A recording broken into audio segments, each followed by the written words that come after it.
Hi friends, good morning. நான் என்ன சொல்ல ஆசைப்பட்றேன்னா, அந்த பைக்கில் போகிறவங்க எல்லாம் கொஞ்சம் ஸ்லோவாக போங்க, கொஞ்சம் ஓரமாக போங்க, ஹெல்மெட் கண்டிப்பாக போட்டுட்டு போங்க. நிறைய ஆக்சிடெண்ட்ஸ் நடக்குது, யாருக்கும் எதுவும் ஆகக்கூடாது.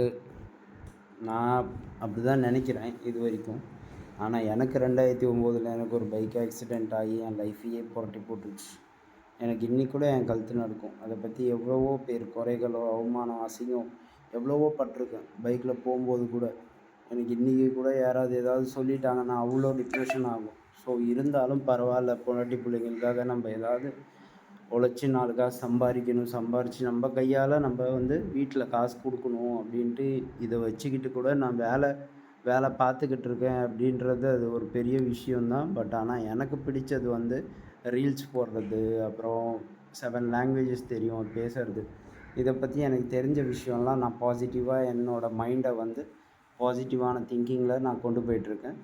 ஸோ கண்டிப்பாக எல்லோரும் பார்த்து பொறுமையாக போங்க. பைக்கில் ஹெல்மெட் கண்டிப்பாக போட்டு போங்க. பாய் பாய்.